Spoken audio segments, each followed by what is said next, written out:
He was extremely good looking, but not to me, because I saw what he was under the skin. People related to a psychopath, what is your creepiest moment? My nephew, through marriage, is a crazy little shit. Once, the entire family was playing hide and seek. He was around 9. He didn't like where I hid, so he flew into a rage. He tried to hit me. I grabbed his wrist and twisted just enough to subdue him. He screamed like a freaking maniac. I released him. He then ran into another room stating he needed his Nerf gun to shoot me because he shoots people whenever he's mad. I looked at my sister-in-law and said, "Seriously, you're okay with this?" Her response was that his rage was my fault, I had no right to touch him and that I should have just let him hit me since he's only a boy. I told her, quite firmly, that if her crazy little bastard ever even gave the appearance of causing harm to one of my children, that I would put him down like a rabid dog.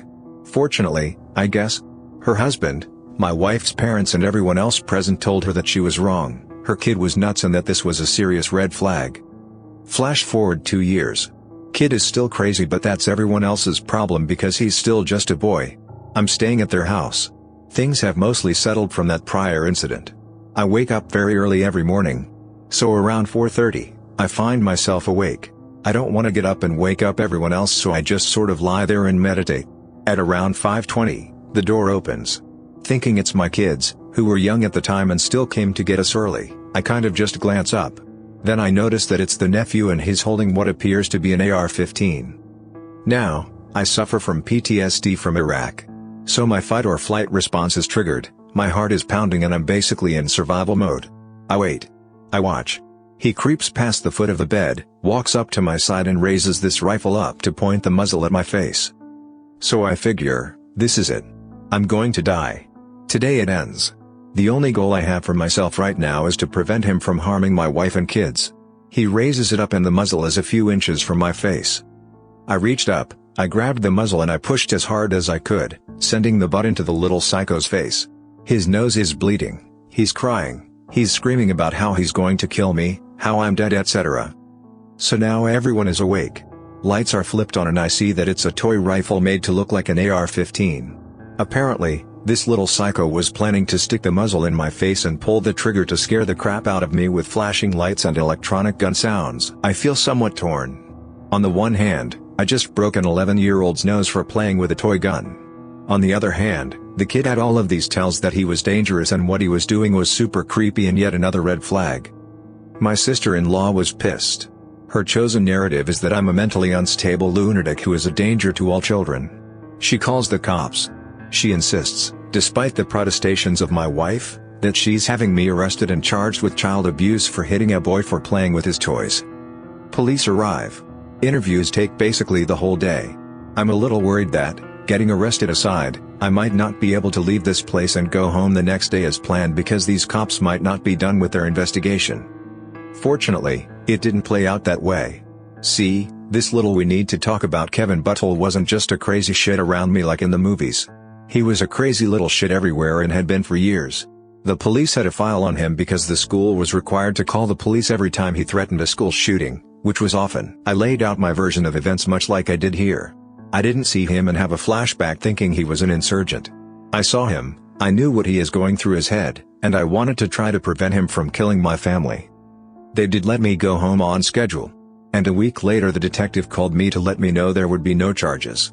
He also told me that his interview with my nephew was chilling and he hopes that my sister-in-law pulls her head out of the sand and gets the kids some help. I told him she won't ever. And when he's 30 years old and on trial she'll be crying and saying he's just a boy. Hopefully he doesn't hurt anyone, but I know the odds are stacked against that hope. Before anyone asks, I refuse to stay at their house. If we are in town, we stay in our hotel. He is never allowed to be alone with either of my kids. And he is also not allowed in my house since he was caught trying to steal a pocket knife which he said he needed for surgery on the family cat. He was almost 12 at the time. I once woke up to my little sister trying to smother me, but thankfully she was also too small to get the job done. We were 7 and 5. It was the first of 3 attempts she made on my life growing up.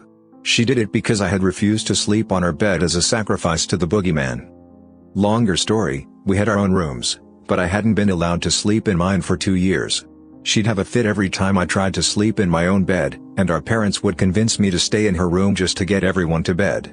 They went so far as to install a bunk bed in her room, but she still insisted we share just one bed. One night, I woke up to her wetting the bed. I was angry because I didn't even want to be there in the first place, and now I was covered in pee. She screamed at me to get back in bed, and when I didn't, she got up and tried to attack me, smearing yet more pee all over me. So we were both shrieking at this point, and our parents woke up and came down.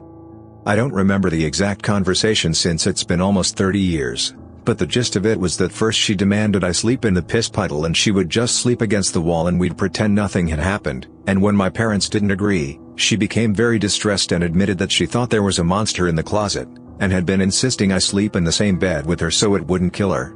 And she was terrified that if I moved back to my room, or even to a different mattress, she'd be eaten. Remember, she's only 5, my parents pulled the mattress off the top bunk and dragged the P1 outside and convinced me to be a good big sister and defend her from the monster. Reluctantly, I let myself be shuffled back into bed with her. I don't remember if it was that night or the next night, but as soon as we were alone, she whispered to me that she makes me sleep on the same mattress with her because someday the monster will come out to eat one of us, and she's going to escape while it's eating me. Without a word, I got up and moved to my room. I was willing to be there to defend her from her monster, but not to be a distraction for it. When our parents came down to investigate the screaming, I refused to move back to her room, and they finally relented. Later that night, I woke up because I couldn't breathe. My sister was on my bed trying to suffocate me with this blank, dead expression on her face. When our parents came back to investigate yet more yelling, she told them she'd just come into my room because she was scared of the monster. They didn't believe me that she was trying to smother me. I started sleeping with my door locked. I didn't think my sister would murder me, per se, because she enjoyed abusing me too much to straight up kill me. One of the biggest things that sticks out from my childhood growing up with her abuse was occasionally if I was sitting on the couch, back of couch facing kitchen, she'd come up behind me and run a butcher knife along my shoulders and neck until I turned around and realized she had a knife. I think she just enjoyed the fear in me realizing what was going on, that look of oh my god, that was a knife? Why the hell do you have a knife? My sister did stuff like this my whole childhood, and even after she was 19 and I was 17 she'd do crazy stuff like throwing a knife across the living room at me if she was mad enough at me.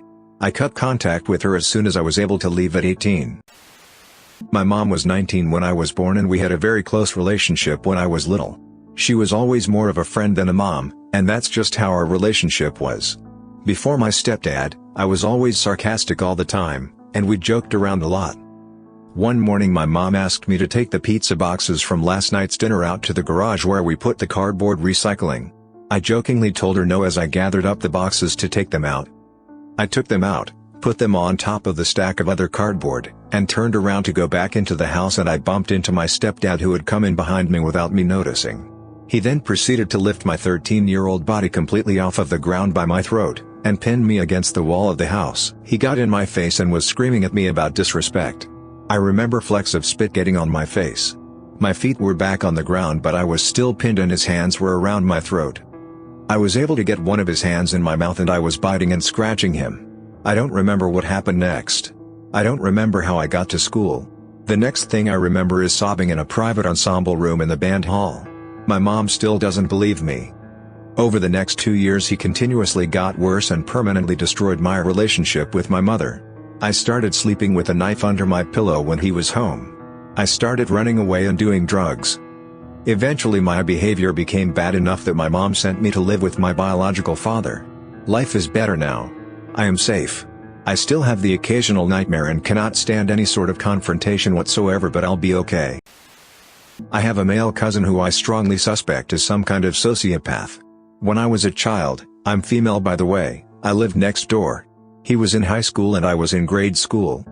His family had a pool and we would often go over and hang out, which I dreaded because this cousin would, when no one was looking, sneak up on me and either throw me into the water or get in with me if I were already in and hold me under until I was so out of breath I would actually breathe in water and go limp. He would pull me up with me coughing and choking or I would claw desperately gasping for breath. He was laughing all the way. It was horrendous and it was creepy how jovial his expression was. He did this all the time and his parents or one of mine, usually my grandmother, would either mildly admonish him if caught or he would do it when no one was around. For some reason I was afraid to tell the extent of his abuses. There were smaller things, little acts of harassment like scaring me, taking my stuff, pulling my hair, taunting me, but the near drownings were the worst. This all went down at the ages of me being 5 to 9 and him 14 to 18. He also picked me up and literally held me, feet first, over the railing of the Royal Gorge Bridge on a family vacation. I think I went into shock and I just recall becoming very still. For that he did get in trouble at least. He apologized because he was forced, but his eyes were always kind of dead but with a sparkle if he were doing something egregious. Like a happy kind of twinkle. Oh yeah, once he had his brother hold me down while he poured tequila down my throat. He did get caught for that because I had to go to the ER. As a kid he was always running away and once killed a stray cat by choking it with barbed wire. He had on some kind of leather gloves. Weird thing is that all the neighborhood boys thought it was cool rather than call out as crazy.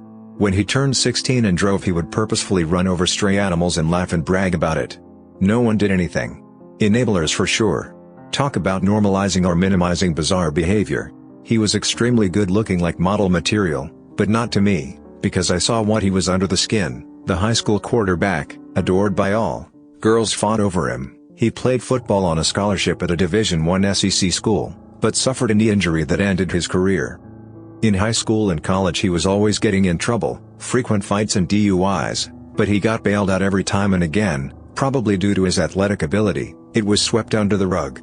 He also bragged he had his girlfriends do his schoolwork. He has been married 3 times and has stuck with his third wife who is a martyr type. Scary thing is he is now a high school football coach and has been for decades and was just promoted to assistant principal. Scary, because I think he has no business working with minors. My mom, brother, and I came home to find all of my mother's diplomas and certificates had been gathered into a pile on the floor of our shared bedroom and burned. My mom is blind and had not been given much schooling as a child, so she worked her butt off once we were in school to get an education. Unfortunately, at this time we were forced to live with my grandmother and 2 mentally ill uncles. One of the uncles had a grow room, and the other didn't approve of pot, so he destroyed the room and blamed my mother. Dealer uncle became enraged and decided to burn my mom's certificates because you destroyed something I love, so I destroyed something you love. Your kids are next. This was a week after he shot my brother's cat because he was angry she had kittens in his boat. I've blocked out the next couple of weeks because apparently they were pretty bad, but I'm told that we had to disappear that night with only what we could carry in garbage bags. Not a family member but my mother dated a crazy person after her divorce. We moved into an apartment and he moved in with us not long after. He had long hair and blue eyes and a beard and was the spitting image of white Jesus. And he took it to heart after a few people told him about the resemblance. He pulled me aside one day and told me that he had a secret and he wanted to tell me but I couldn't tell anyone else because the government was looking for him. He confided in me that he was in fact Jesus Christ and that he escaped from a government facility after being captured in 1964. He said he escaped with the help of the Pope during his visit to the USA. The Pope's private security force broke him out and once he was free the Pope advised him to blend in with regular people. He said the Pope told him to not draw any attention to himself.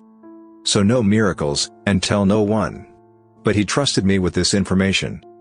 Jesus Christ was a roofer, in case you were curious. He constantly carried around his roofing hammer and one day it went missing.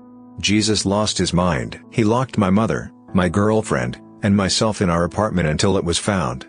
This lasted 3 days. I was 18 at the time and was much larger than him and would have had no problem physically removing Jesus from our apartment but my mother insisted he was having a mental episode and if I hurt him or did anything it may mess him up even worse.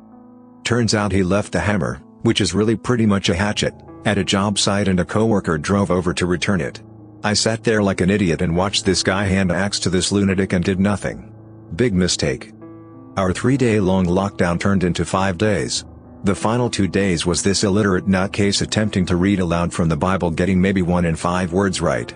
Remember in school when the teacher would have people read aloud and go around the room and there was always a dude you knew couldn't read, and his part would last 10 times longer than everyone else's part?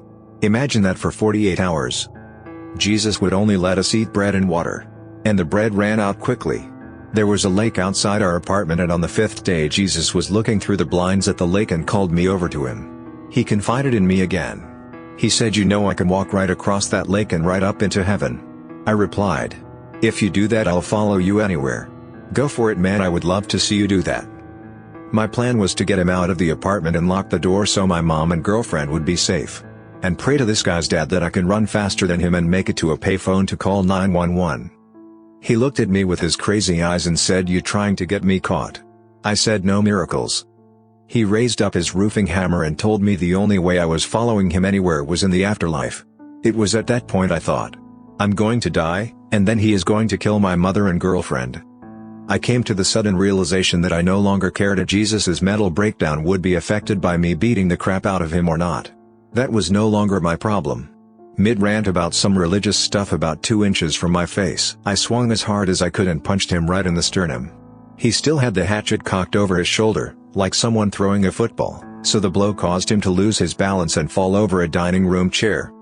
He crumpled in a heap and my mother, ever the cool head, screamed at me for hitting him. I had knocked the wind out of him and he was gasping for air. My mother assumed he was dying. I would learn later in adulthood my mother was not the brightest light bulb. My girlfriend booked out the door with me close behind after grabbing my mother's arm and dragging her out of the door. I called the police and they came and got him. Last I heard he was in a hospital after he locked himself in a bedroom still saying he was Jesus. He was committed after he used a metal throwing dart to pick veins out of his arm. Never did get to see him walk across that lake though. Listening to my dad trying to persuade my mom they should kill me. I was about 8 maybe. I was a difficult child and my dad often couldn't cope. I remember sitting on the stairs while they were in the lounge listening to their argument. Eventually he persuaded my mom, and I heard them moving so I ran upstairs to hide. My dad came up and dragged me into the lounge. He was holding me down on the floor shouting to my mom, "Do you want me to do it? I'll do it if you wanted me to." She was crying and couldn't decide. Eventually she said no and he let me go and I ran back upstairs. I think they planned to kill me a few times but that was the scariest one. Another time my dad asked me to give him a hand getting something out of the shed. When my back was turned, he hit me in the back of the head with a hammer. I turned around and he was staring at me. His eyes looked like they were going to pop out. I ran past him to go to my mom who was making dinner in the kitchen. I was crying and shouting about what just happened but she didn't look at me or say anything. She wasn't shocked. It was like she knew what he was going to do. We were like a normal family in many ways. I went to school, went on holidays, I went out with friends, just bad things would happen at home that nobody else knew about. I think the worst things happened before I hit puberty. As a teenager it got better but we really got on. I would barely speak to him and he used to get really angry that I was ignoring him, but there wasn't any more physical violence. I remember when I was 15 maybe, we were arguing in the living room and he came charging towards me. It was the first time I stood up to him. I charged back at him with my fists raised. I was so angry and I thought I could take him. He backed off straight away. He looked like he was hugging himself as he ran off. From what I remember he didn't try to hit me again after that. I don't know if this is true but I was doubled up with stomach pain one night. My dad told me my mom tried to poison me. He brought it up in a few arguments. My mom was a sweet woman. I can't imagine her wanting to kill me off her own accord. I think my dad persuaded her to poison me. I left home at 18 when I went to university. I don't understand why I didn't leave sooner. I know I was scared of how I would cope in the big wide world and that's what stopped me leaving. I felt broken like I wouldn't be able to support myself. I moved into a house with my best friend and 6 others. I remember thinking it was so weird how nobody shouts at each other. I'm not in contact with my parents. My dad died a few years ago from brain cancer. I barely spoke to him before he died. I don't speak to my mom. She denies anything ever happened, that he never hit me and we just had some bad arguments sometimes. I don't feel like I could have anything to do with her until she acknowledges how things were when I was young. I think she is scared of the truth coming out.